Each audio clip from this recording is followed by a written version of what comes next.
Olá, tudo bem? Eu sou Marcos Tosi e você está assistindo a última análise da Gazeta do Povo. A nossa proposta aqui é explorar temas de relevância para o país, evitando julgamentos rápidos e rasos, histrionismo e militância. Queremos perguntar, refletir e aprender juntos. E é com esse espírito que eu convido você a ser um espectador assíduo do Última Análise. Feita essa breve introdução, vamos cumprimentar os nossos convidados hoje. Aqui no estúdio temos a Anne Dias. Tudo bem, Anne? Bem-vinda. Tudo bem, muito boa noite. É um prazer estar aqui com vocês. E o Francisco Escorcim. Salve, Francisco. Boa noite, Tosi. Boa noite, Anne. Boa noite, Marcília e o Vargas. Lá de São Paulo, acho que o Vargas também está em São Paulo, ele já esclarece para a gente. Temos o André Marcília. Salve, Marcília. Bem-vindo, tudo bem? Boa noite, Tosi. Boa noite, Anne, Scorsese, Vargas, toda a nossa audiência. Começa, cara, antes de começar. Vargas, como é que você está? Obrigado por estar com a gente aqui na Gazeta, discutir um tema bem interessante que vai ser muito produtivo com certeza. Tudo bem, Vargas? Tudo ótimo, um prazer revê-los. Meus cumprimentos a todos e vamos lá.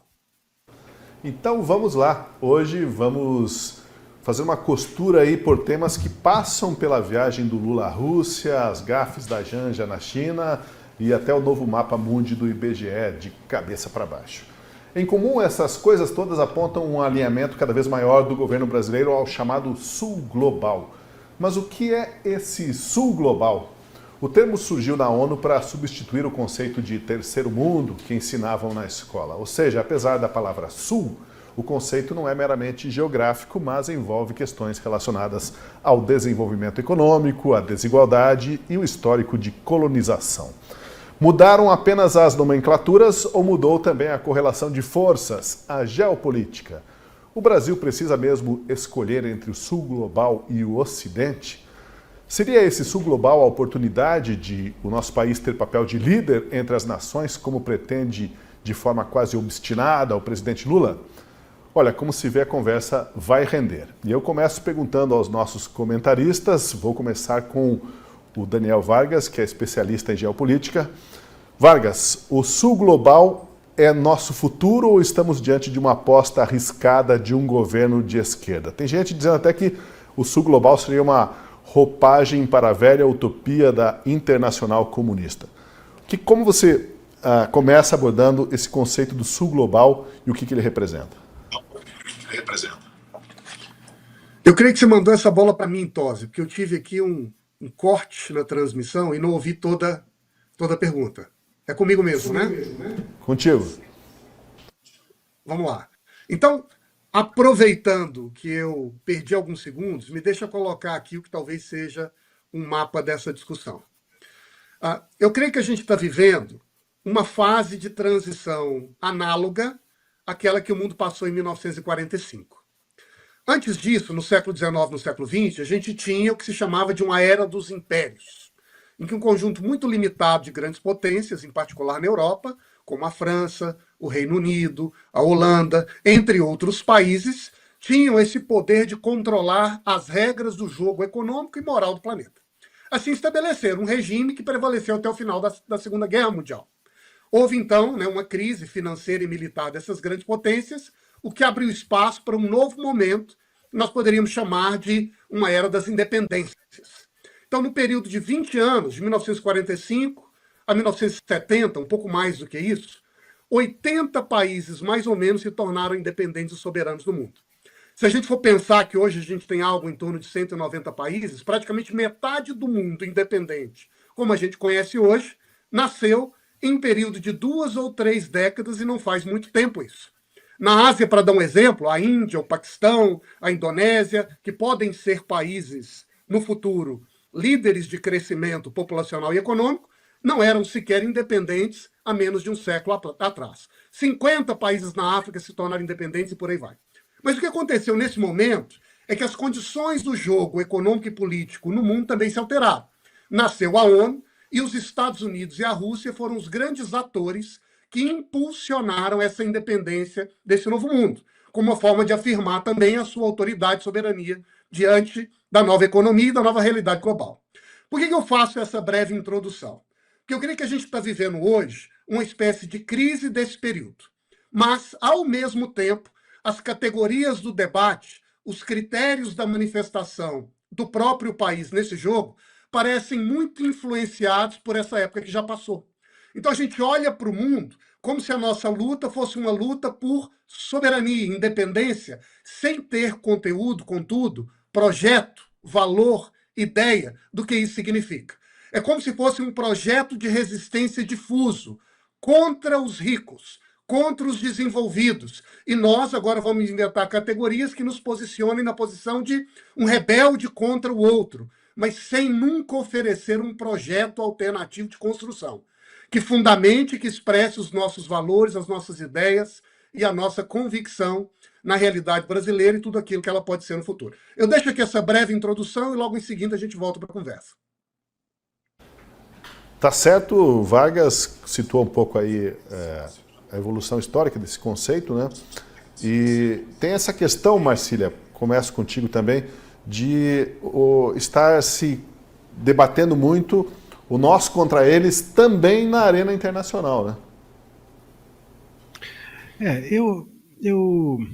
É interessante essa abordagem do Vargas, né?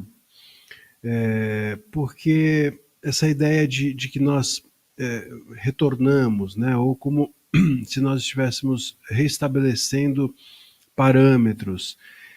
Eu tendo a fazer uma avaliação disso a partir de um mundo complexo, mal compreendido. Hoje a gente não tem mais a possibilidade de achar que o mundo que com o qual nós interagimos é o mundo da praça pública, é o mundo de você encontrar o seu amigo e tomar decisões sobre o Estado, como acontecia antigamente, quando o mundo era menor, quando as pessoas eram poucas e quando as questões não eram tão diversas. Dentro desse mundo complexo em que nós vivemos, nós vamos criando sistemas. Quem teoriza de forma, a meu ver, magistral sobre essa ideia de sistemas, que os sistemas servem como uma simplificação do mundo complexo, é o Niklas Luhmann. E o Luhmann, inclusive, fala sobre a imprensa. Ele tem um livro sobre a imprensa e mostra o papel da imprensa dentro dessa simplificação feita por sistemas. Para a gente não entrar numa conversa muito fora do cabimento aqui, o que eu quero dizer com isso tudo é que, de alguma forma, a simplificação feita pela mídia, ou feita por jargões, ou feita por carimbos, ou por etiquetas de nós ou eles, né? Por exemplo, ou comunistas e capitalistas, ou direita e esquerda e centro ali no meio. Isso tudo facilita a digestão de um mundo complexo e nos faz talvez realmente retornar, como disse o Vargas, a um momento de nova construção, ou como se a gente estivesse saindo do ovo em busca do que somos, né? Isso me parece ser interessante. Esse me parece ser um ponto nevrálgico, que eu atribuo a isso. Não é que nós nos tornamos isso, mas é que isso é o que nós conseguimos nos tornar. Não é que nós somos isso, mas é isso que enxergamos do que somos. O mundo não é isso, mas é isso que é possível se ver a partir dos mecanismos que nos traduzem o mundo. Então, não existe um nós e eles.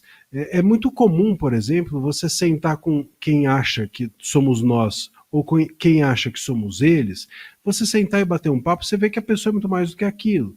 Muitas vezes essas etiquetas se vencem por uma conversa que se dá uma profundidade maior. Mas nós não temos tempo para isso. Nós não temos acesso a essas pessoas. Nós não temos a possibilidade de estarmos nesse tipo de embate ou de interação, melhor dizendo, com esse outro a ponto de perceber a complexidade dele. E a gente às vezes não quer nem dialogar com essa complexidade, né? Queremos resumir as coisas, porque resumidas as coisas se tornam mais compreensíveis.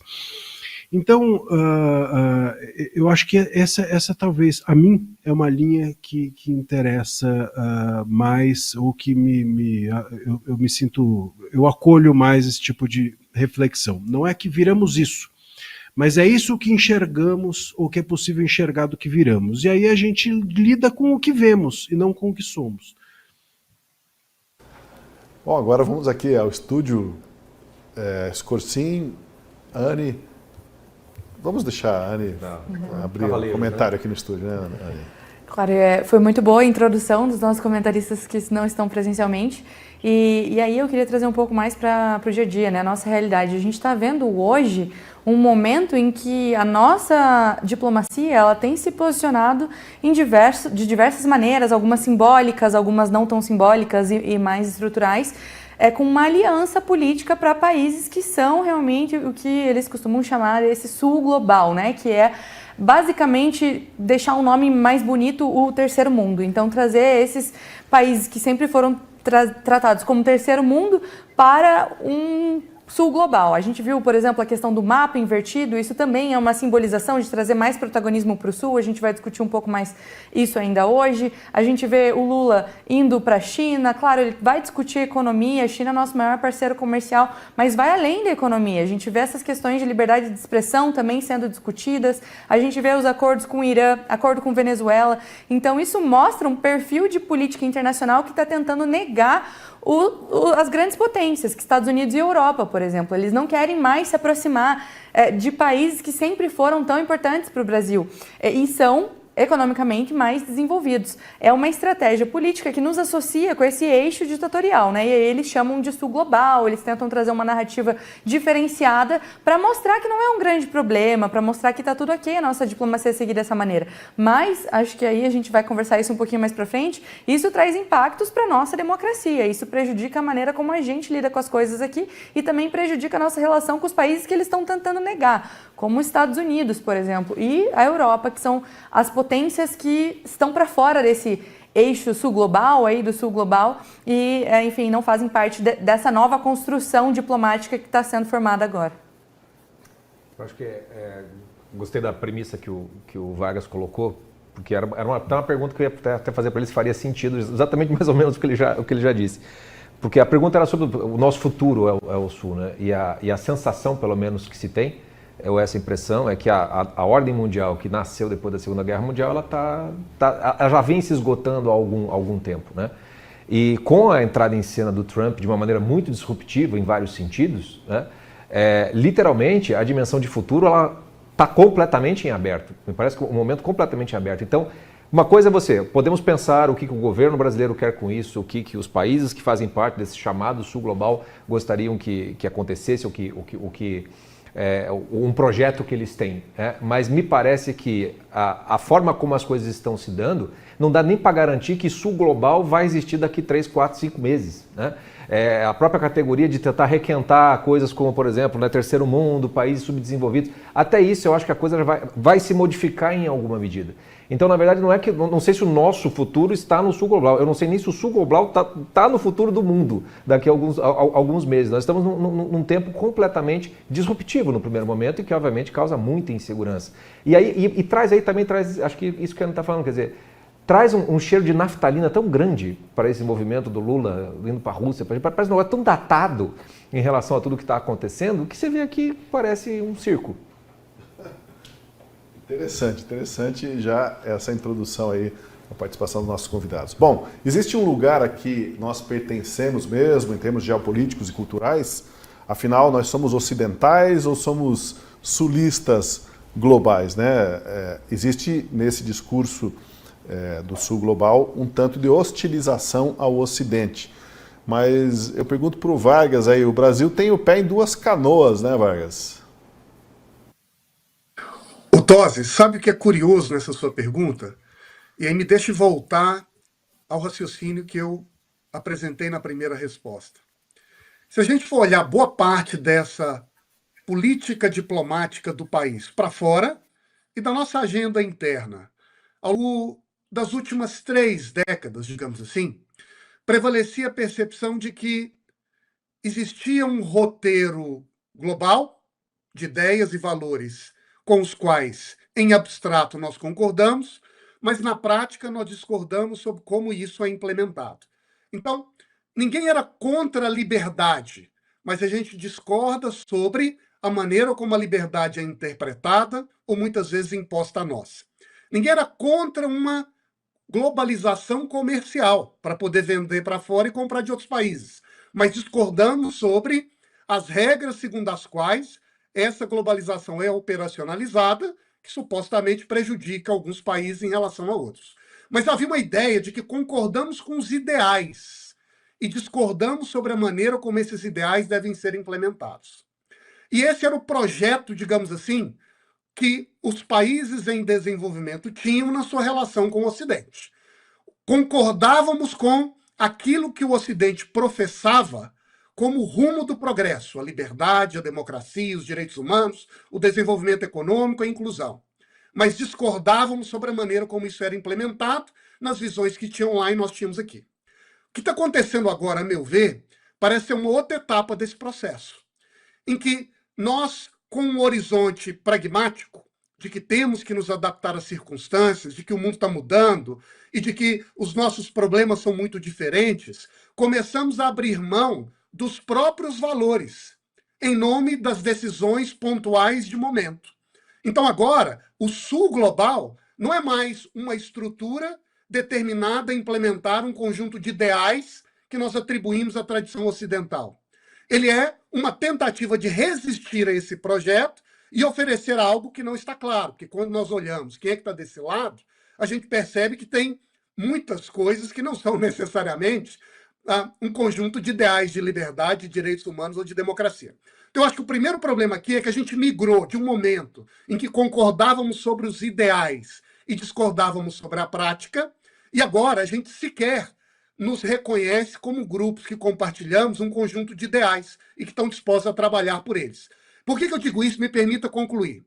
Quando nós olhamos o Trump viajando para a Arábia Saudita ou para os Emirados Árabes e se reunindo com líderes que não são democráticos, em geral, essa reação, esse encontro não suscita um tipo de provocação que nós temos aqui. Não é que o Trump é do Sul global agora e está se aliando com um ditador. Porque nos Estados Unidos se entende que existe um projeto de democracia, de liberdade que está ancorado na sua Constituição, na sua história. Então, eu acho que o que falta, e talvez o problema principal, é a ausência de um projeto de valores. O que é um país é um conjunto de ideais que são expressos na sua história, mas que te projetam um futuro. Esses ideais, nesse momento histórico brasileiro, me parece que se diluíram. O Vargas citou ali essa situação de que mandaram as favas os valores, né? Isso cria um ambiente de instabilidade geopolítica como pouco se viu antes, né? E além disso, né, quando você tem uma situação em que os valores já não são reconhecidos, a dimensão material de negócio, por exemplo, passa a ser também um valor. E aí você começa a igualar as coisas que são muito distintas. Porque quando a gente fala da pertença do Brasil ao mundo ocidental, nós estamos falando da nossa própria identidade, daquilo que nos faz sermos brasileiros, verdadeiramente falando. E quando a gente fala de negociar com a China, é uma outra categoria que deveria ficar muito abaixo disso, né? Que daí entra muito no que o Vargas está ali falando. Quando a gente perde os valores, essa parte material se torna o único valor, né? Perfeito, eu complementaria ainda, e eu gostei bastante dessa análise do Vargas, para a gente entender realmente o que é a democracia, né? Que sustenta, em tese, sustenta o nosso país, e aí ele traz o exemplo dos Estados Unidos. Nos Estados Unidos, essa democracia é muito firme no que eles chamam de rule of law, que é como se fosse o Estado democrático de direito. Aquilo é muito respeitado, a Suprema Corte respeita, o Parlamento respeita. Aqui no Brasil, hoje, a gente vive um momento crítico nessa mistura de poderes. A separação de poderes não existe de uma maneira clara no Brasil. A gente vê o Supremo legislando, o Supremo, enfim, tomando decisão para reverter decisão no parlamento, o Supremo censurando, perseguindo opositores, se aliando com um lado político. Então, nesse momento que o Supremo está tão condicionado a um lado político, o Congresso também está frágil e aceitando tudo que o Supremo faz, e o Executivo, a gente já sabe bem quem está liderando esse projeto. Nesse momento, é ainda mais crítico a gente ver a situação do Lula indo para a China com a primeira-dama questionando a liberdade de expressão no Brasil. Ou se não questionou, se é fake news, como ele está falando, ele falando que vai trazer um representante da China para o Brasil para averiguar a questão de regulamentação social. Um país que não tem liberdade de expressão nenhuma, a China. Um país que não há liberdade acadêmica, não há nem TikTok, que é um aplicativo chinês, não existe na China porque não tem liberdade de expressão lá. Então essa é a problemática, não é o Trump sentar com um ditador, porque a gente sabe que os Estados Unidos não vai virar uma ditadura. Mas o Brasil, quando a gente vê o líder se aliando com Putin, Xi Jinping, Maduro e tantos ditadores, aí sim que nos traz esse medo e um risco realmente da democracia que é tão frágil hoje em dia. A gente sabe que alinhados aí no sul global tem muito autocrata, muito ditador, muita gente que governa países com mão de ferro.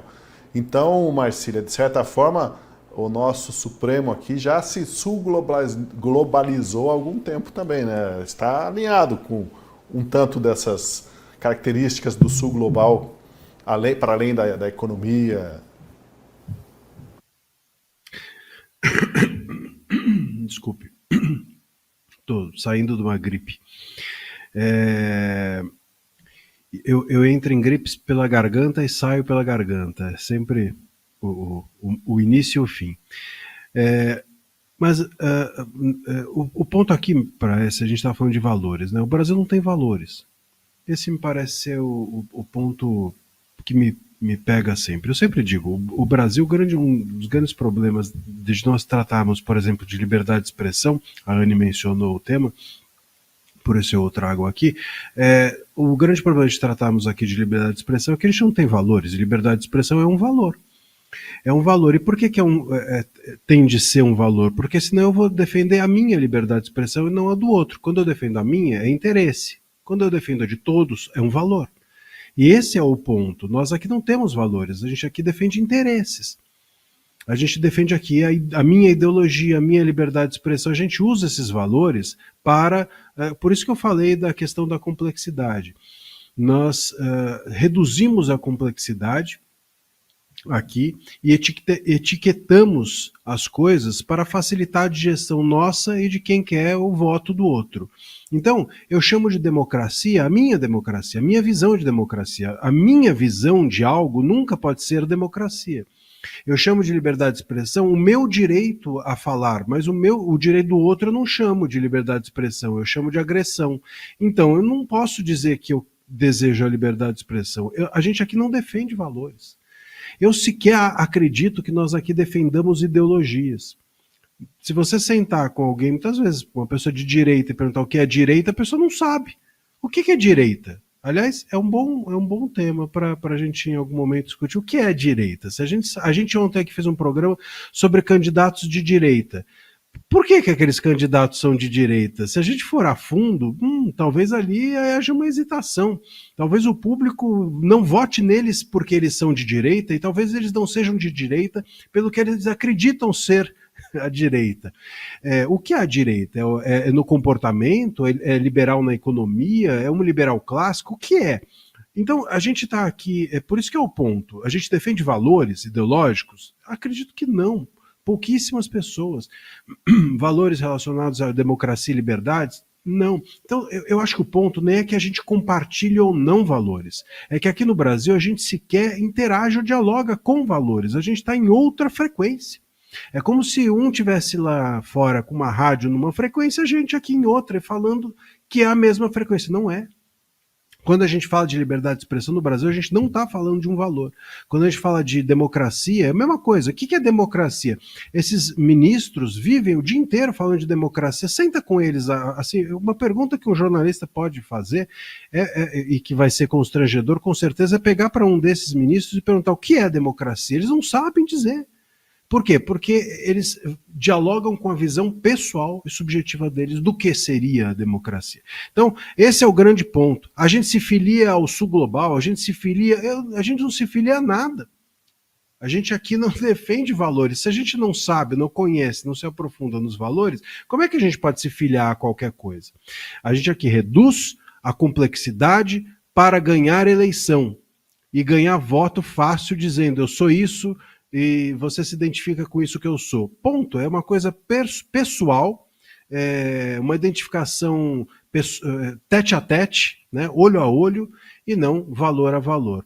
É por isso que eu acho que nós nos deslocamos. Talvez esse mapa realmente esteja correto no sentido de que a gente está de cabeça para baixo.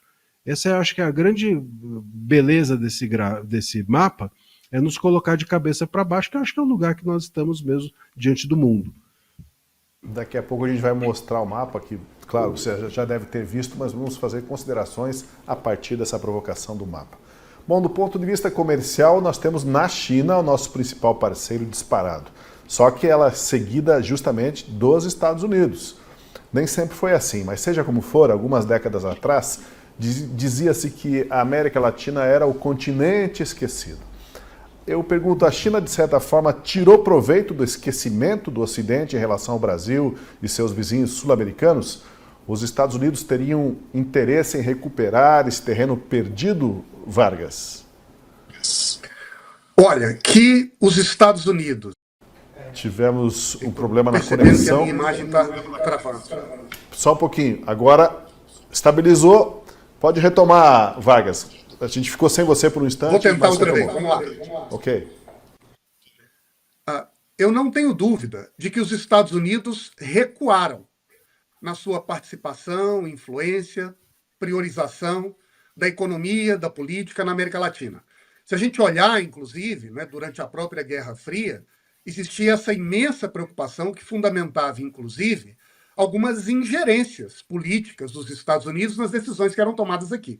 O que, por sua vez, suscitou em vários países da América Latina uma organização de resistência, ou seja, nós precisamos nos coordenar para, de certo modo, mediar ou blindar a nós mesmos contra essa ingerência americana, que, sob o pretexto de defender seus interesses, acaba muitas vezes também violando a nossa soberania e o nosso direito de autodeterminação.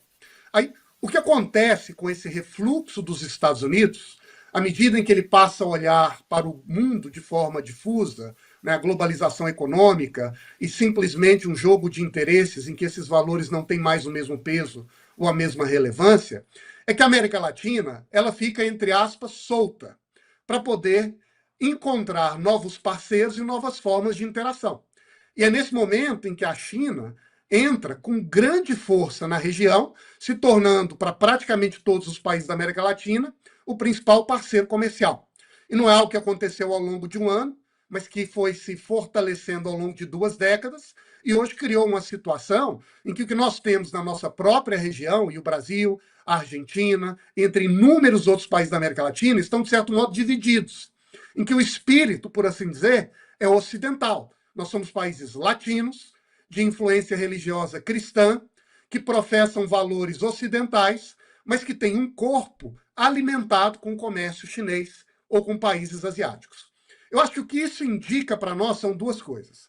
A primeira é a seguinte: eu creio que esse refluxo dos Estados Unidos, em particular a partir da década de 90, deveria ter sido lido pelos países da região como uma oportunidade. Se eles questionavam a ausência de um espaço livre para criar o seu próprio repertório institucional, ou seja, professamos os mesmos ideais, mas vou criar um corpo que é mais ajustado à minha realidade, que devido à própria isso. Perdemos essa oportunidade. Simplesmente nos limitamos a criticar, a questionar, sem colocar, na verdade, um projeto novo em voga. Ao mesmo tempo em que fomos cada vez mais aprofundando a nossa interação com a Ásia.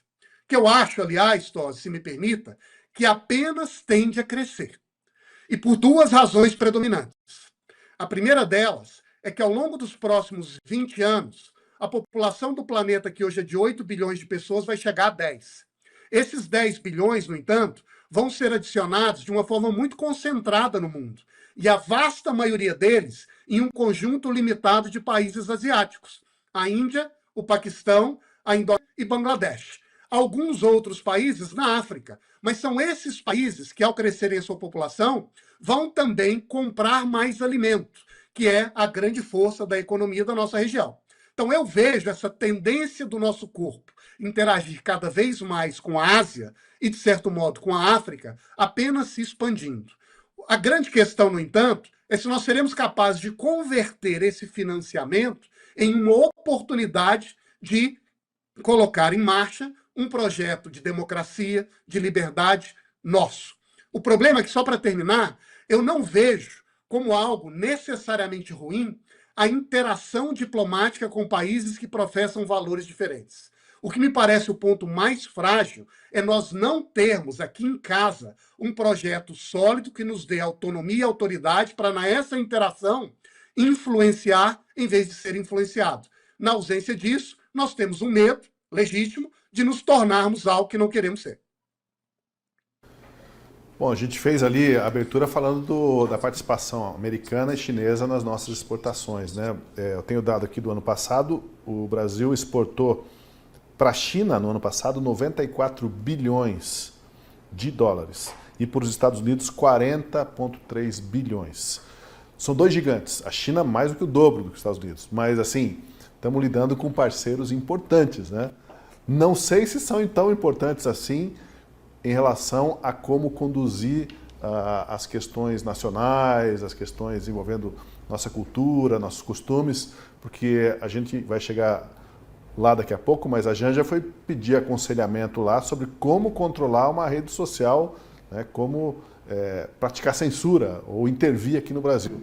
Aí parece que extrapola um pouco o interesse comercial, né, nitidamente. Mas, enfim, como que vocês abordam, começando no estúdio aqui, depois a gente vai lá para o Marcília, essa questão do saber lidar com parceiros que são importantes, os dois? Perfeito. Então, quando a gente pega o exemplo dos Estados Unidos, que apesar de não ser o maior parceiro econômico, é um grande parceiro econômico, a gente viu aquele momento no início do governo Trump em que ele decidiu aumentar a tarifa para todo mundo e a reação do Brasil foi, não, vamos aumentar a tarifa de volta, vamos fazer um projeto de lei via Senado, né? O Senado apresentou um projeto de lei para aumentar a tarifa de volta. Isso é extremamente preocupante, porque aumentar a tarifa só prejudica a gente também. A tarifa é uma maneira de impedir que um produto entre ou que o produto saia do país. Fica mais caro, no fim das contas, para o consumidor. E quem consome é o consumidor, evidentemente, não é o governo que vai comprar a soja para o governo, né? Então, a reação do Brasil ao invés de tentar negociar, claro que estava num momento difícil de negociar, o Trump estava fazendo isso para todos os países, mas foi uma reação de, não, a gente vai taxar as suas empresas de tecnologia aqui no Brasil, a Amazon, vai ficar tudo caro, a gente vai levantar a tarifa. Isso é prejudicial para o próprio brasileiro. E quem sai na vantagem nesse momento da guerra comercial entre o Brasil e os Estados Unidos é a própria China, já que a gente deixa de exportar soja para os Estados Unidos, ferro para os Estados Unidos, e aí a China vai querer comprar mais e vai ditar mais o preço, vai querer influenciar mais na nossa economia, o que é um pouco crítico, até porque quando a gente pega aí, migrando, né, não só mais do aspecto econômico, mas para o aspecto cultural, a China tem um projeto interno de fiscalização de tudo que acontece dentro da China, de vigia de tudo. É o livro do George Orwell, aquele 1984, que fala de um projeto de vigiar todo mundo, é o que acontece dentro da China. Não tem liberdade de rede social, como eu estava comentando, as pessoas não têm o próprio TikTok, que a Janja, vou voltar a falar sobre isso, porque isso é muito importante, as pessoas não sabem disso. A Janja vai na China falar que o TikTok no Brasil favorece a direita. Mas na China não tem TikTok. O TikTok é proibido na China porque não tem liberdade de expressão. Tem um outro aplicativo que é muito mais restrito. A China não tem liberdade acadêmica. Tudo que for publicado em universidade tem que ser fiscalizado pelo governo. Então, um acadêmico não pode fazer um artigo sobre corrupção, fiscalização, por exemplo, porque o governo não permite. Então, tem todo esse aspecto cultural da China, e uma coisa importante também é essa parte de dados, né? Quando a China investe tanto no Brasil, hoje ela está liderando aí diz ser a melhor IA que a gente tem hoje, inteligência artificial, é a tal da Manus, é uma inteligência artificial chinesa. Quando você se cadastra, pede todos os seus dados. E ok, a gente está falando de uma inteligência artificial que vai ajudar muito em vários aspectos, mas a gente cedendo dados para a China. Então, quanto mais a China cresce, mais influência econômica dela tem no Brasil, e isso pode interferir a influência cultural. E, enfim, outros valores, né, que a China não tem, como bem colocou o Marcília.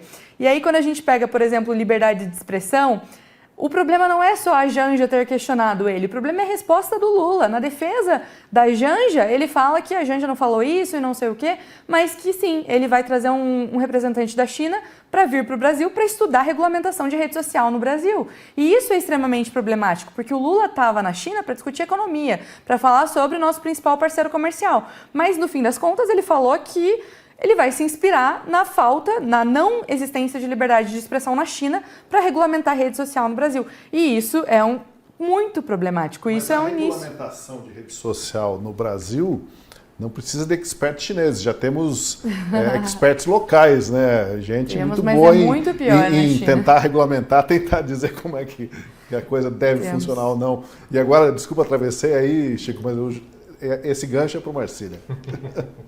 Nós temos experts, né, Marcília? Veja, eu acho que essa questão da regulação lá da China, ou da pedido de que venha alguém da China aqui cuidar, mostra como, ou expõe, né, que a gente não está buscando aqui regular nada, a gente está buscando aqui censura. Porque qual a expertise de um chinês, do governo? Veja, eles não se buscou, não se falou, o Lula foi claro, ele buscava alguém de confiança do governo chinês. Então, disse ao companheiro Xi Jinping, foi palavras do Lula, que haveria então a necessidade de trazer alguém de confiança do governo chinês. Bom, se você chama o ditador chinês de companheiro e pede que ele traga alguém de confiança, é claro que você não está preocupado em tecnologia, é claro que você não está preocupado com uma expertise legal, é óbvio que a sua preocupação é a expertise que eles têm, que é de censurar. Lá na China eles censuram bem, e aí talvez seja isso que falte aqui ao Lula, porque de vez em quando escapa ao Lula e ao STF. Então escapa da censura muita coisa e eles não conseguem lidar tão bem quanto os chineses com essa questão. Eu acho que isso fica óbvio, né? A gente não está mais falando de regulação, a gente está falando de censura. O desejo é esse, o desejo é interromper politicamente a possibilidade de que estratos da direita, sobretudo, possam surgir. A própria Janja se manifestou sobre isso. Lula, nessa fala que ele fez, ele disse, né, que a Janja ela estaria preocupada com as crianças, que a pergunta tinha sido dele, Lula, mas que a Janja estaria preocupada com as mulheres e com as crianças, e por isso interveio na conversa ali com Xi Jinping. Mas a própria Janja, em um momento anterior, disse que a preocupação dela era a utilização ou a ascensão da direita no TikTok. Então ela não está preocupada com mulher, com criança, ela está preocupada politicamente com a direita. Isso expõe claramente a preocupação do governo, da STF, é censura política, né? Sobretudo agora às vésperas das eleições. E mais uma vez, a gente aqui não está, portanto, falando de valores. Quando a gente fala de lei, quando a gente fala de regulação, a gente está preocupado com valores. Quando a gente fala em censurar o meu adversário, a gente está preocupado apenas com benefício pessoal. O problema do Brasil, sobretudo o que está instalado ou exemplificado, ilustrado muito bem nesse governo que nós temos, é que existem ali projetos pessoais, projetos ligados à degustação, à fruição do poder. Não tem a ver com projetos de país, não tem a ver com projetos relacionados à coletividade, relacionados a esses valores que nos unem a todos. Bom, agora vamos falar um pouco da viagem do Lula à Rússia, onde ele assistiu às comemorações pelos 80 anos da vitória da então União Soviética na Segunda Guerra Mundial, ao lado de nada menos do que 19 ditadores e criminosos de guerra naquela cerimônia agora, recente. O ministro das Relações Exteriores, Mauro Vieira, disse que não houve qualquer constrangimento. Mas eu pergunto, tirar foto ao lado dessa turma toda reunida não é algo, digamos, puramente inocente? Tem ali um impacto simbólico, né, Escorcim? Tem mensagens embutidas nisso também, essa pose para fotografia ao lado de uma série de autocratas. Sem dúvida alguma. Mas, cara de pau não se constrange, né? Então, natural que achem que não teve constrangimento algum. Mas até reunindo muito do que a gente tem falado aqui, né, essa parte o Brasil perante a China e os Estados Unidos, né, a parte de negócios aí, de bilhões que giram, né? Algumas coisas seriam mais fáceis de resolver se a gente voltasse para uma coisa meio simples, amigos, negócios à parte, né? Ou seja, se a gente faz negócio com a China de bilhões e com os Estados Unidos, os negócios não deveriam significar uma amizade de um modo mais profundo, né? E aí a gente volta nessa distinção de valores e outras coisas. Quando a gente sai desse campo, né, e vai, por exemplo, a esse simbolismo diplomático, quando a gente claramente se alia, não digo a um dos lados do mundo, porque eu acho que hoje o mundo está muito mais fragmentado do que parece, mas enfim, dá um sinal de que a gente vai caminhar por uma determinada linha, por um determinado valor, que não é efetivamente o valor do país, nem historicamente, nem tradicionalmente, nem presencialmente, porque se botar em votação, duvido que isso passe. A gente tem que ter aquela inteligência que a diplomacia brasileira sempre teve, né? Aquela neutralidade, que é aquela neutralidade de time de Série C. Acho que metáfora futebolística ajuda a entender esse negócio. Porque a gente tem um time de Série C nesse jogo mundial, né? E de repente a gente vai jogar contra o Real Madrid ou o Barcelona, entendeu? E aí o time de Série C, quando vai jogar contra ele no seu estádio, né? É melhor você vender os ingressos para a torcida adversária, para você ter estádio cheio, ter dinheiro no bolso e quem sabe conseguir fazer um time melhor, do que você não. Só 5% para o time adversário. Você vai ter que ter a neutralidade brasileira, ela é uma inteligência diante da nossa fragilidade mundial. Não tem como bater de frente com ninguém com relação a isso. Então é óbvio que um alinhamento desse nível, nesse grau que o Lula está fazendo, só pode ser prejudicial. Não vai haver nenhum tipo de vantagem e, simbolicamente, é o pior símbolo que ele poderia passar para o mundo nesse momento disruptivo, onde os países estão se movimentando e talvez os grupos e os blocos sejam muito diferentes do que a gente imagina, e o caminho que a gente está seguindo é um que vai muito contra os valores que, apesar da gente não saber exatamente quem somos, a gente tem uma tradição, temos certos valores que estão sendo jogados pela janela. Será que o Lula recebe orientações? Ouve o pessoal do Instituto Rio Branco, os diplomatas, ou isso é uma escolha pessoal dele, uma coisa voluntariosa? Eu prefiro acreditar que ele não recebe orientações ou não aceita orientações, porque é um instituto sério, né, para se tornar diplomata, é uma carreira séria, sólida, então eu imagino que as pessoas que estão lá estão frustradas um pouco com essa política internacional. E aí, voltando na questão do Putin, né, aquela cena dele jantando foi muito triste, porque é um momento em que o Brasil vive uma série de problemáticas que fala sobre democracia. Então a gente está com um prisioneiro político, a gente está com um veículo de imprensa que está sendo censurado, a gente está de novo com rede social sendo censurada, com um opositor político, enfim, deputados sendo perseguidos. E discutindo, né, dia sim, dia também, o que é golpe de Estado no Brasil, se pintar uma estátua é golpe de Estado, se ir para uma manifestação é golpe de Estado, quando ele senta, de fato, com um ditador, com alguém que deu golpe de Estado na Rússia. O Putin, ele está no poder há 20 anos, salvo engano, mudou a lei em 2020 para ficar mais tempo no poder, vai ficar até 2036, salvo engano. O Putin vai ficar no poder mais do que o Stalin. E o Putin também, vale lembrar, ele foi condenado pelo Tribunal Penal Internacional. E isso significa que ele não teria que ser preso em qualquer país. Mas o Lula disse que se ele vier no Brasil, ele vai descumprir o acordo internacional e ele não vai ser preso no país. Então, a gente vê o presidente sentado ao lado de um ditador, em que no Brasil a gente está dizendo que uma pessoa que pintou a estátua essa, assim, que é dar golpe de Estado. Então é isso que eu acho que é problemático, assim, é o momento que estamos e os sinais que o Lula tem dado. Ele com o Putin, depois ele com o Xi Jinping, depois ele com o Maduro, e distante das democracias liberais, e o nosso país cada vez mais aliado com esse tipo de ditadura, com esse tipo de governo, que não tem outra palavra a não ser ditadores. E o Putin, às vezes, as pessoas esquecem, né? Não usam o termo ditador, mas ele é mais um ditador, como vários outros amigos do Lula. O Scorsin fez uma metáfora aí com o time da Série C.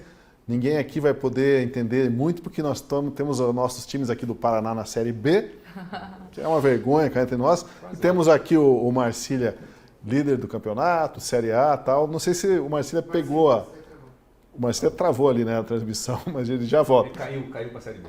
Caiu para a Série B. Na conexão. Mas Vargas, eu não sei qual que é o time do Vargas, mas você entendeu a metáfora dele, né, Vargas? Obviamente. Gostei e vou ousar aqui qualificá-la um pouquinho, se me permite, Scorsin. Eu creio que talvez o Brasil seja um país da Série B, né? Ou pelo menos se esperava que assim fosse. E é muito interessante que, se a gente for voltar 20 anos, nós vemos quando esse surgimento desse novo bloco chamado de BRICS, que envolvia Brasil, Rússia, Índia, China e África do Sul, ele foi criado dentro da ideia de que esses eram países da Série B, que logo, logo viriam a ser países da Série A. E, na época, compartilhavam não apenas uma população ampla, uma influência regional, mas taxas de crescimento muito aceleradas. E se uniram para se apresentar ao mundo como a nova fronteira econômica e geopolítica do futuro. que, na verdade, eram muito diferentes em tudo, né? Em valores, em histórias, em línguas, em continentes, mas, ao mesmo tempo, representavam o que seriam, tal, quem sabe, países que disputariam a primeira divisão e, quem sabe, o título em um futuro muito próximo. O que aconteceu de lá para cá, e vale destacar que quem criou, do ponto de vista brasileiro, essa nossa participação nos BRICS foi o próprio Lula. Então, o que mudou de lá para cá, a meu ver, não foi o Lula, foi o mundo. Porque, na verdade, o que a gente percebe é que hoje os BRICS já não são mais um conjunto de países diferentes, mas que se projetam como um futuro da economia global. São países que estão em situações muito diferentes no planeta e que tendem a girar em torno da zona de influência da China. Então, é como se nós fôssemos rebaixados para a Série C e a China estivesse agora ingressando ou ingressado na Série A. E é nessa nova realidade em que esse posicionamento do Brasil com esses velhos aliados passa a ter um significado muito diferente. Porque agora não é mais um conjunto de países intermediários, neutros, que contratam um jogador da Série C, mas que pode fazer um bom trabalho na Série B e, quem sabe, chegar à Série A. Não. É um país que está na Série C, se alinhando a um campeão, mas, ao mesmo tempo, provocando a guerra com outro. Tá aí, a metáfora do futebol sempre ajuda, né? Sempre ajuda. A gente a entender as coisas. Bom, chegou a hora de fazer uma pequena pausa para convidar você a se tornar assinante da Gazeta do Povo. Vem fazer parte da nossa comunidade, porque ao assinar a Gazeta, você se torna um apoiador do melhor jornalismo do país, um jornalismo baseado em convicções, em princípios, que conta com um grande time de colunistas. E também oferece cursos e e-books para você complementar a sua formação. Tudo isso por apenas R$1 por mês nos 3 primeiros meses. Este é o valor simbólico para você conhecer o trabalho aqui da Gazeta do Povo e se tornar apoiador de iniciativas como o nosso programa Última Análise. Para assinar, você sabe, basta clicar nos links que estão na descrição do vídeo ou no chat e ainda usando o QR Code que você vê na tela. Bom, continuando aqui com a nossa conversa, vamos falar agora de um símbolo curioso e até cômico dessa nova realidade diplomática brasileira. O mapa invertido do IBGE. O mapa virou as coisas de ponta cabeça, como se diz, ou de cabeça para baixo, como dá para ver aí no telão. O Brasil no centro do mundo e a Argentina no topo. Mas além de apenas memes, parece que esse mapa nos ajuda também a entender a mentalidade de quem está no poder. Bom, diante disso, do mapa, eu pergunto, a inversão do mapa mundi pelo IBGE é apenas um gesto artístico ou teria implicações políticas no modo como o país se enxerga e se posiciona no mundo? O presidente do IBGE, até a propósito, não deixou dúvidas. Ele disse que o mapa fazia alusão ao protagonismo do Brasil em organismos internacionais. Muda-se o mapa, muda a nossa posição no mundo e agora, de Série C, partimos para a Série A, líderes do campeonato, talvez, com a mudança do mapa. Marcília está de volta. Marcília, a gente fez aí uma metáfora do futebol e você voltou e estamos de volta na metáfora do futebol, né? Essa invertida no mapa aí é uma invertida no tapetão? O que ela representa para você? Eu caí aqui a conexão, tive uma dificuldade de voltar. Hoje eu acho que a internet está meio problemática. Essa inversão do... Veja, eu vou continuar na minha tese inicial. Mais uma vez, a gente está diante de uma simplificação, né? Então, como é difícil resolver o problema do Brasil, como é difícil colocar o Brasil no centro do mundo, como é difícil melhorar a economia, a gente vai lá e muda o mapa, né? Eu me lembro quando eu era adolescente, estava na escola, tinha aula de geometria e era insuportável, eu era muito ruim nisso. E eu tinha muita dificuldade de fazer com que o compasso passasse no ponto certo. Então você tinha que pegar o compasso, pegava a lapiseira que estava embutida no compasso, fazia o arco correto e ele tinha que passar no ponto que estava ali na prova. Como eu não conseguia fazer isso com o compasso, o que eu fazia? Eu pegava o meu lápis e começava a aumentar o tamanho, a circunferência do ponto. Então eu não conseguia fazer o compasso passar no ponto, eu fazia o ponto passar no lugar do compasso onde eu estava. E o Brasil faz isso, vira de cabeça para baixo, e ao invés de melhorar a economia, nós ficamos iguais com a economia, mas viramos o mapa. E é um jeito fácil de resolver a questão, quase infantil, como eu, quando era adolescente. Só que eu virei um adulto. E o Brasil parece que não, ou seus governantes parece que continuam usando desses subterfúgios, que infelizmente acabam ganhando aderência de parte da população que se seduz, porque também tem uma percepção infantil do mundo, ou do que é o poder, ou do que é o Brasil, ou do que devem ser os valores, como a gente tem falado. Então, eu continuo na minha tese inicial de que a gente aqui reduz as complexidades e faz palhaçadas como essa do mapa, simplesmente porque dá certo, não é? Simplesmente porque isso é suficiente, simplesmente porque aqui a luta por melhorias para que a gente chegue a um lugar de destaque no mapa mundi real e não o de papel, ele dá trabalho, leva tempo, exige muita demanda, exige gente competente, exige gente técnica, e os governos não estão dispostos a isso, né? Os governos estão dispostos a resolver tudo rápido e fácil em 2, 3 anos, no máximo, porque no quarto ele já está disputando reeleição e assim por diante. Existe um momento em que a ideologia ela se encontra no mapa e na linguagem. E por que eu estou dizendo isso? Porque já ouvi pessoas escreverem, falarem da ala mais à esquerda, que um determinado assunto você traz subsídios não para nortear o debate, mas para sulizar o debate. Porque nortear tem a ver com o conceito de que o norte aponta o lugar correto, o hemisfério norte. Não, nós vamos sulizar esse debate, dando informações a respeito desse mapa invertido. Scorsin, você não tinha ouvido essa ainda, não? Essa eu nunca tinha ouvido também, já ouvi muitas. Mas essa foi novidade, essa foi novidade. O que eu acho que assim, falando daquilo que é sério com relação a esse mapa, o IBGE é um órgão técnico, né? Se isso ainda viesse embasado com algum dado técnico, com algum estudo efetivamente falando, eu até acho que daria para discutir, porque o mapa mundi, ele é convencional. O mercado, inclusive tem problemas nesse mapa, porque se você pegar a dimensão da África e da Groenlândia, por exemplo, são absurdamente diferentes da realidade. O continente africano é muito maior do que parece no mapa mundi. Então não teria problema de você apresentar uma alternativa, desde que isso venha embasado com algum dado técnico. Com o que o IBGE faz, o que o IBGE fez, tentando criar uma lacração, né? É uma tentativa de um símbolo, de construir uma certa narrativa, ela tem que, no mínimo, encontrar algum elemento de realidade que justifique. E querer dizer que o Brasil está no centro do mundo, ou mesmo no topo, né?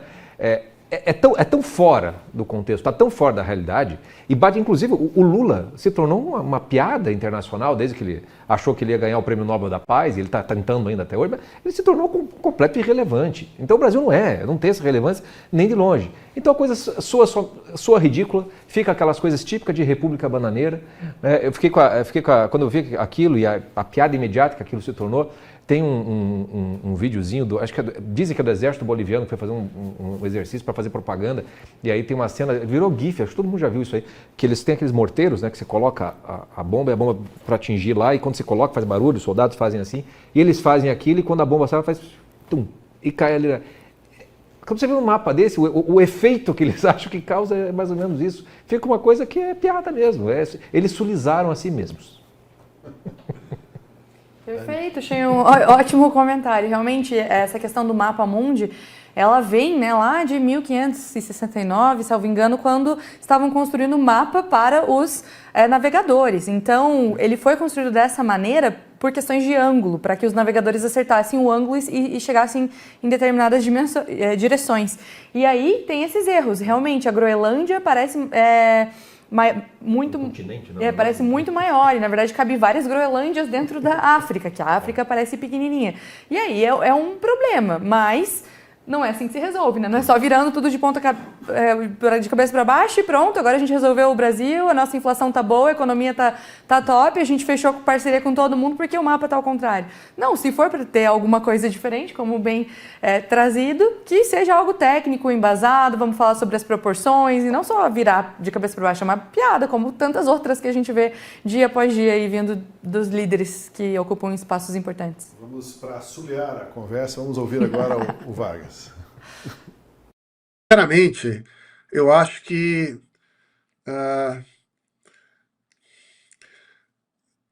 a esquerda mudou bastante. Se a gente for olhar o que eram os projetos de esquerda no passado, nós poderíamos concordar ou discordar, mas tinham muito mais conteúdo e ambição do que apenas jogar com símbolos. Então a ideia era: eu vou agora transformar a economia de mercado para socializar os meios de produção, e para isso farei uma revolução e colocarei novos líderes no poder. Eu vou democratizar o acesso à economia e aos bens públicos, reformando a educação pública de qualidade, garantindo a saúde integral, melhorando a segurança pública e, em última análise, protegendo a liberdade das pessoas. Tudo isso eram parte de ideais compartilhados por partidos políticos de esquerda ao longo de momentos diferentes da história. Ou seja, eram projetos que tinham uma visão e que tinham um conteúdo institucional determinado, do qual nós poderíamos concordar ou discordar. O que se tornou a esquerda nos últimos 10 anos, em particular na América Latina, mas também em vários países do chamado Norte global? Uma esquerda de símbolos, que joga para a lacração, que discute pequenas palavras ao vento, sem, na verdade, ter uma visão, um diagnóstico profundo ou uma proposta de desenvolvimento de qualquer maneira. E, sinceramente, quem é sério e grande no mundo olha para atitudes como essa, um redesenho de um mapa feito em um contexto de negociações diplomáticas internacionais, e não pode levar isso muito a sério. Olha, até o Sindicato de Servidores do IBGE criticou esse mapa de ponta cabeça. Em nota, o sindicato afirmou que o mapa, aspas, em vez de informar, distorce, em vez de representar a realidade com rigor, cria uma encenação simbólica que compromete a credibilidade construída pelo IBGE ao longo de décadas de trabalho sério, imparcial e respeitado globalmente. Isso é o sindicato dizendo, hein? Uma encenação simbólica em cima do trabalho de um órgão técnico. Parece que isso não é um problema só dentro do IBGE, como também em outros órgãos federais no governo Lula, né? A gente vê aí a Conab aparelhada para atender mais o interesse dos assentamentos, o IBAMA também muitas vezes direcionado para punir conforme critérios mais ideológicos, os produtores rurais e por aí afora. Quando um governo começa a aparelhar ideologicamente a sua estrutura, aí realmente a saída alternativa é os próprios servidores gritarem, né? E a sociedade gritar como estão gritando diante desse mapa, Scorsin. A gente vive uma crise institucional bastante grave, né? Então, são poucas as instituições que a gente ainda tem algum mínimo de confiança, né? Acho que talvez só tenha sobrado os bombeiros, talvez, não sei. Então o IBGE, até um tempo atrás, você saía censo e tudo mais, podia discutir, mas acho que ninguém duvidava muito que ainda tinha, era um órgão técnico, né? Agora, com o próprio sindicato, há uma série de problemas internos lá que vem vazando aos poucos, provavelmente isso vai se tornar um escândalo mais para frente, o IBGE virou uma TV Brasil. Entendeu? Esse tipo de palhaçada. Não tem nem muito como comentar. E o governo petista, instrumentalizando essas instituições, vai ajudando a dilapidar mais ainda. Só que a gente já está tão anestesiada, a coisa está tão em ruínas, que não parece ser algo tão diferente. Virou uma coisa rotineira, literalmente falando, as nossas instituições serem instrumentalizadas e a gente não acreditar em absolutamente nada que venha delas. O problema é que o IBGE produz números e números que embasam políticas públicas. Exato. Se esses números vierem enviesados... Perfeito.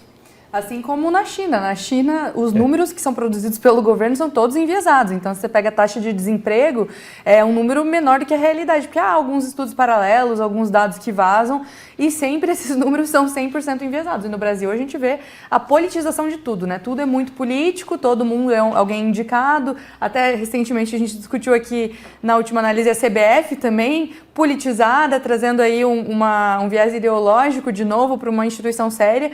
E o IBGE está passando a mesma crise, então é realmente muito problemático a gente lidar com dados numa instituição que age dessa maneira para uma informação séria. O Mapa Mundi é um instrumento sério, todas as crianças estudam isso dentro da sala de aula, isso é importante para a sociedade. E aí, quando o presidente do IBGE faz isso ao lado da Dilma, que credibilidade a gente vai dar para esses números? Assim como não tem credibilidade nenhuma os números que as ditaduras passam sobre votação, número de pessoas, número de empregado, economia, enfim. É triste a gente ver o Brasil caminhando para esse lado. Não seria uma forma criativa de dizer assim, olhe pelo outro lado, vamos entender as coisas de uma forma diferente, de ponta cabeça. Não sei, sabia que a expressão ponta cabeça é mais sulista aqui? Não sei se São Paulo deve entender, obviamente, ponta cabeça, mas é mais cabeça para baixo, né? Ponta cabeça é uma expressão nacional? Não? Tirem a dúvida de vocês aí, por favor, Marcília e Vargas. Ponta cabeça, eu sempre ouvi ponta cabeça, né? O país de ponta cabeça, isso eu acho que é nacional, sim, pelo menos por aqui em São Paulo se diz muito, né? Agora, eu fico pensando até se a intenção não foi mesmo a de causar um ridículo, né? Nesse mapa, ou seja, naquela velha história de falem mal, mas falem de mim, né? Seria terrível, porque, como bem disse o Scorsin, a gente está diante de um órgão técnico e de uma pessoa que se diz técnica acima desse órgão, ou à frente desse órgão. Bom, não me parece que haja qualquer tipo de técnica nisso ou pretensão técnica nisso. Então, será que não é simplesmente uma tentativa de lacrar, né? Enfim, vamos lá, isso aqui vai viralizar. Infelizmente, as pessoas hoje têm se vulgarizado em nome disso, né? Têm colocado a sua biografia à disposição do ridículo, né? O que vale é o escândalo, é a tal da geração do escândalo, não é? A sociedade do escândalo, como diz o Shu Han, aquele filósofo. A sociedade do escândalo, eu acho que talvez possa explicar isso. Tanto faz se as pessoas vão achar bacana ou vão achar ruim, no dia seguinte elas já esqueceram o conteúdo, mas a gente causou um impacto e com esse impacto eu consigo construir algum tipo de política. Eu consigo usar esse impacto causado para fomentar alguma coisa ou para ganhar seguidores. Eu vejo muito isso, a gente vê isso o dia inteiro nas redes sociais, pessoas se manifestando dos jeitos mais ridículos e esdrúxulos, inclusive colegas meus, e à direita ou à esquerda, viu? À direita ou à esquerda, simplesmente porque isso tem um apelo, porque isso escandaliza. Muito bem, são pessoas que colocam, portanto, o efeito causado como finalidade da sua vida, da sua causa, daquilo que acredita, né? Eu quero causar escândalo. Talvez seja isso. Talvez esse governo tenha orientado a que isso fosse feito pelo órgão. Pode ser uma explicação. Talvez seja a melhor. A melhor no sentido de a menos pior, né? Seria o menos pior acreditar que eles fizeram isso de propósito.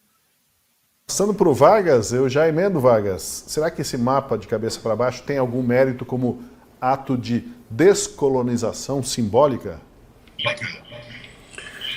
Olha, eu nem sei como responder, viu, Tosi? Porque, sinceramente, a impressão que eu tenho é que é um afago na claque. Então, a gente sabe que existe, dentro das correntes de apoiadores do Partido dos Trabalhadores, um conjunto de pessoas que são alimentadas por essa ódio à resistência. Então, é como se fosse uma rebeldia adolescente eterna, cujo objetivo não é construir uma personalidade nova, não é criar um projeto novo, não é concretizar um conjunto de valores que uma pessoa ou um grupo professam. É resistir, é criticar, é negar. Não pode, pare, não diga isso, não faça aquilo. E quando você pergunta qual é o seu projeto, não tem. Então, na ausência de um projeto que encarne um conjunto de valores que são professados por um determinado grupo e que possam orientar políticas, ações, sobram os símbolos. E, na verdade, o que nós temos visto no Brasil, ao longo de muitos anos, são políticas de símbolos. O que eu acho que a internet e a digitalização fazem é multiplicar o sintoma do problema. Então, de certo modo, se temos problemas de desigualdade, vamos criar aqui umas transferências de quantidades ínfimas de recursos como um símbolo de um compromisso que eu tenho com as pessoas que mais precisam, mas sem transformar ou mudar as condições econômicas para um trabalhador autônomo produzir e construir sua vida. Se há um problema com o sistema educacional, vamos criar agora um apoio marginal, particular, para uma outra escola e um município, como uma transferência simbólica. mas sem verdadeiramente organizar um sistema de formação de professores que atraia para a pedagogia os melhores e não os piores alunos do segundo grau, como costuma acontecer até hoje. E por aí vai. Então, o que eu vejo nessa atitude é apenas mais um exemplo de uma política de símbolos, que é incapaz, em última análise, de construir qualquer coisa. Então, veja, por exemplo, uma pergunta banal e séria, de certo modo bem intencionada. Qual é o projeto institucional concreto que Lula, depois de 5 mandatos, direto ou indiretamente, deixará o Brasil? Me diga o nome de uma instituição original, nova, que Lula criou e que pode fazer algum serviço ao Brasil. Eu não conheço. Bom, voltando agora ao alinhamento do Brasil aos países do tal Sul Global, né, com destaque a China e a Rússia, como que essa parceria Brasil-China impacta a soberania brasileira em setores estratégicos como tecnologia, infraestrutura e agricultura? Fazendo um paralelo aqui, a gente sabe que o jogo é bruto, porque a gente vê aí que os americanos, na negociação de apoio à Ucrânia, o Trump deixou claro, quero acesso às terras raras do país, um acordo para poder fazer negócios, para poder até ajudar. De certa forma, o jogo é bruto também para nós. Que impacto tem essa parceria geopolítica aí? É o time de Série A quando vem para cima do time de Série C, né? O que você vai fazer, né? Como é que você lida com alguma coisa nesse sentido? O risco de dependência do Brasil da China é muito grande, né? Porque ela vai se tornando... Para dar um exemplo aqui nosso do Paraná, né? O Porto de Paranaguá aqui, eu acho que mais de 90% do espaço dele é todo chinês já. Então, assim, vai tomando conta da infraestrutura, né? Tecnologicamente falando. Claro que tem alguns ganhos, né? Consegue negócios melhores, mais investimento, alguma transferência de tecnologia, mas no médio e longo prazo vai tornando-se completamente dependente da China. Se a China quebra, nós estamos juntos, né? Então, quer dizer, não há... É muito bom fazer negócio, mas fazer negócio só com um parceiro é muito arriscado, né? Perfeito, soma-se isso também o agronegócio, né, que é um grande motor do Brasil. A gente vende muita soja para a China, então a gente acaba dependendo da China muito economicamente.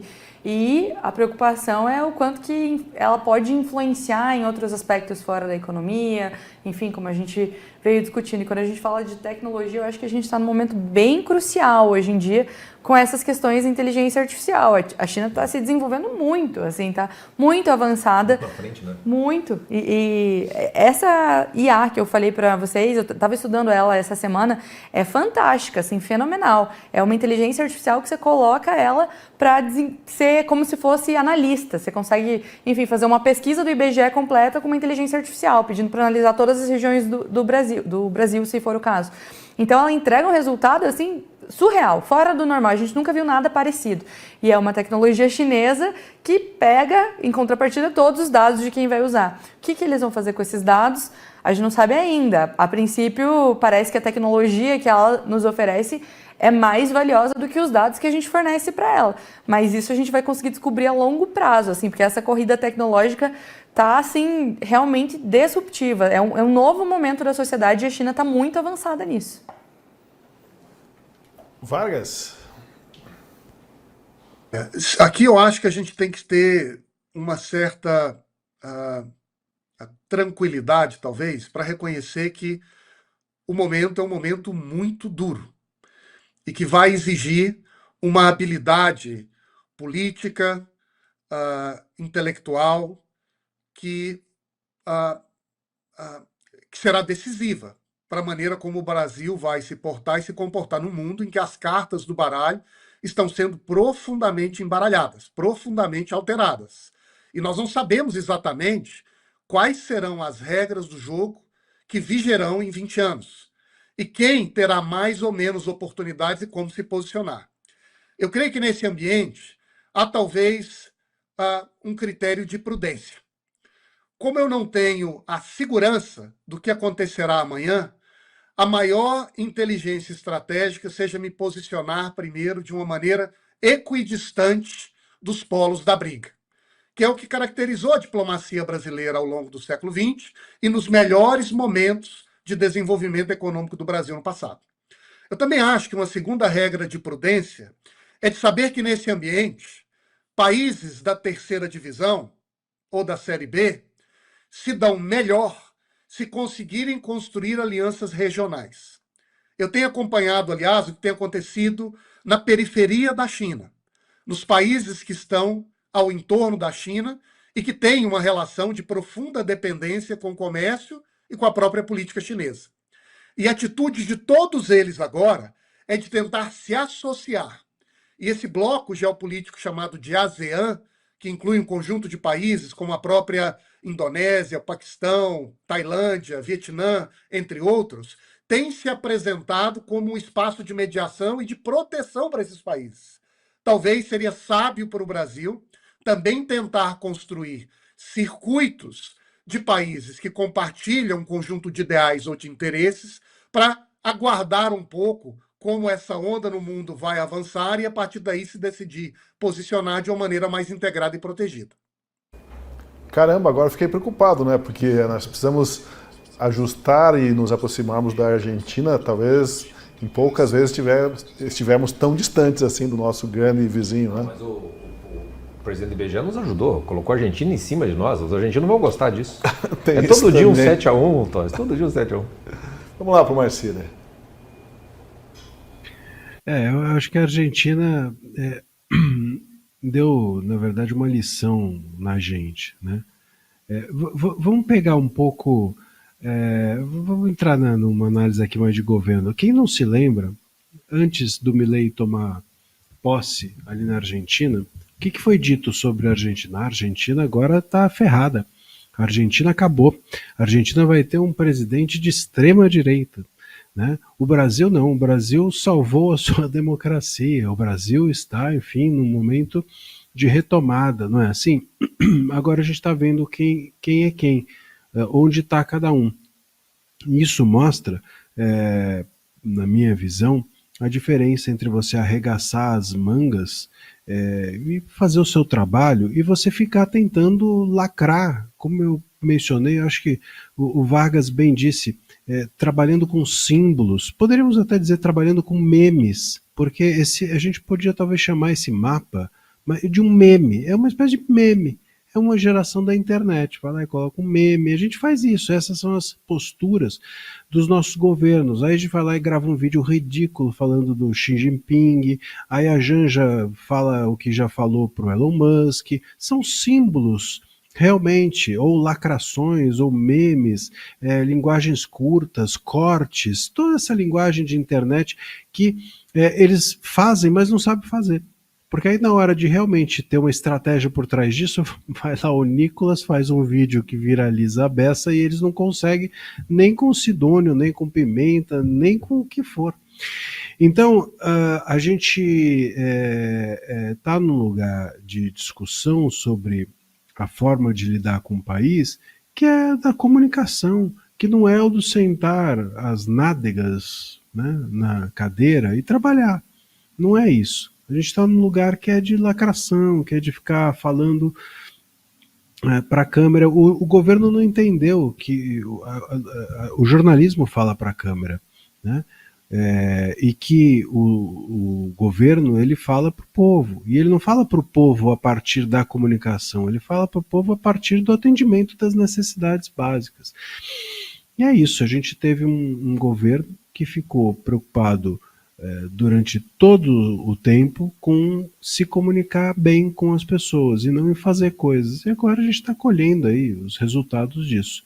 É só olhar para a Argentina, ver como eles caminharam, olhar para nós, ver como nós caminhamos e ver de onde eles partiram. A Argentina partiu de um governo que era tido como um caos.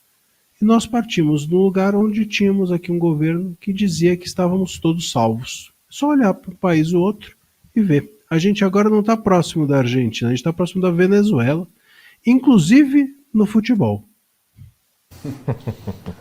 Olha, não preciso que todos vocês citem qual a notícia que não passaria batido hoje. Mas quem quiser agora é hora de dizer assim, que notícia, que fato do dia não passa batido para vocês. Alguém aí tem uma na ponta da língua ou não?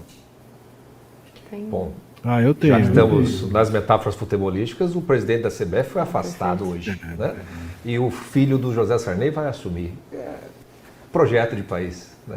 Talvez saia o filho do Gilmar Mendes, então, que é o representante da CBF na FIFA, e entra o filho do Sarney. Ou talvez fiquem os dois. Por aí. Marcília. Mas é bom dizer também que aqui, enfim, só para não deixarmos de comentar, o filho do Sarney, ele era o vice, né? Você vê a chapa. Ele é o vice do Edinaldo. Então ele vai assumir porque ele era o vice e vai assumir interinamente. Ele assume como um interventor, né? E a decisão do TJ do Rio, que aliás é uma decisão tardia, essa decisão, a meu ver, devia vir do Gilmar Mendes.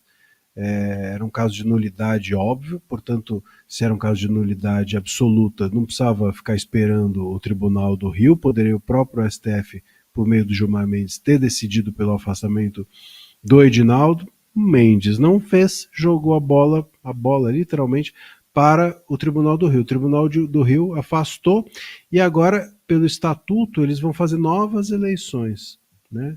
Vai vir uma maravilha. Não vai vir o filho do Sarney, mas vai vir certamente outra pérola. Ok? Alguma outra notícia para comentar? Quer comentar essa também, Vargas? Ou tem algum outro fato do dia que te chama atenção? Não, já que a gente está nessa época dos memes e dos símbolos, o Ancelotti deu uma entrevista na Espanha que realmente começa a treinar o Brasil ano que vem. Então agora vai. Acho que de 7-1 ele não toma, né? Eu não duvido de mais nada. Bom, Eu posso trazer uma notícia claro, também que claro. a gente discutiu sobre a ida da Janja, mas o que eu acho curioso, já que a gente está falando em simbolismo e a narrativa da esquerda, é a resposta que ela deu, que virou notícia. Não o que ela falou para o Xi Jinping, mas ela disse que agora ela está sendo acusada... acusada não, ela está sofrendo machismo porque ela falou aquilo e as pessoas reagiram. Então essa é a notícia que me chamou a atenção hoje. Apesar de tudo que ela falou e tão problemático que é a situação de censura na China e no Brasil, a culpa é do machismo estrutural. É isso que a Janja trouxe, que eu acho que é curioso. Acaba se reduzindo, né? Fácil reduzir a isso. Olha só, o celular interferindo aqui, querendo participar do programa. E aquela última parte do programa que eu peço para vocês algumas dicas para quem quiser, por acaso, se aprofundar nesse tema ou temas correlatos, pode ser uma série, um filme, um livro, um artigo, o que for, é bem-vindo agora. Eu posso começar dando uma sugestão simples que eu gosto de assistir, que é o canal do YouTube do Professor Roque sobre política internacional. Ele traz uma perspectiva diferente, de uma maneira didática, assuntos de política internacional que dá para se aprofundar bastante. HOC, isso, Professor Roque HOC. Ah, tá, ok. Não é o rock. Não. Nem o rock música, nem o rock do Silvio Santos. Não, é uma sigla, que o nome dele é Reni, esqueci o resto do nome. Sei. Mas a sigla é HOC. É um canal no YouTube simples, fácil e dá para entender bastante assunto de política internacional. É verdade. Vai para mim? Pode ser você. Pode ser. Bom, até para voltar para o começo da conversa, né, dessa incerteza com relação ao futuro, dessa coisa meio disruptiva, vou sugerir um filme clássico que é o do Stanley Kubrick, o Dr. Strangelove, e ele tem um dos melhores títulos de filme, que é Dr. Strangelove e Como Parei de Me Preocupar e Passei a Amar a Bomba, no caso a bomba nuclear, porque o filme se passa no contexto da Guerra Fria e o Strangelove é o presidente dos Estados Unidos louco para apertar uma bomba. O filme é uma sátira, o Peter Sellers está maravilhoso e eu acho que ele ilustra muito do nosso momento. Vale muito a pena esse filme, não só pelo início, o meio, mas o fim também. O fim né? dele é excelente. Excelente. Vamos lá, o Marcília, o Vargas, fiquem à vontade. Eu queria só antes comentar ainda nessa questão da Janja, a Anne trouxe de novo esse tema, eu me lembrei de um tweet do Hélio de la Penha, lembra aquele humorista do Caceta e Planeta? Ele tweetou dizendo que no lugar de trazer uma pessoa chinesa para controlar as redes, que a sugestão dele é que trouxesse um chinês para controlar a Janja. Talvez fosse uma forma de solucionarmos melhor. Uma censura útil. De qualquer forma, a minha indicação, já que a gente está aqui falando de também esses regimes, o regime do Lula e comunismo e possíveis visões chinesas, eu queria relembrar que os nossos julgamentos de Moscou me inspiram a fazer uma recomendação de um livro chamado O Zero e o Infinito, que é um ótimo livro do Arthur Koestler, e que é uma ficção, mas inspirado nos julgamentos soviéticos, para que a gente não tenha tentações nem chinesas, nem russas, nem nada. Temos tentações de liberdade, não é? Inspirados nos que chegaram lá antes de nós.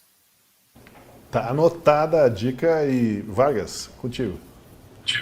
Tosi, eu vou indicar o livro de um colega, professor da Fundação Getúlio Vargas, Matias Spector, que se chama Kissinger e o Brasil, que por um lado mostra, com um conjunto de dados originais, de informações novas, como foi essa dinâmica dos Estados Unidos na sua interação diplomática com o Brasil ao longo das últimas décadas, não é? Ali na década de 70, 80, reconhecendo o Brasil como uma potência regional e nesse momento de mudança do mundo, com várias independências, rearticulação dos poderes políticos no planeta.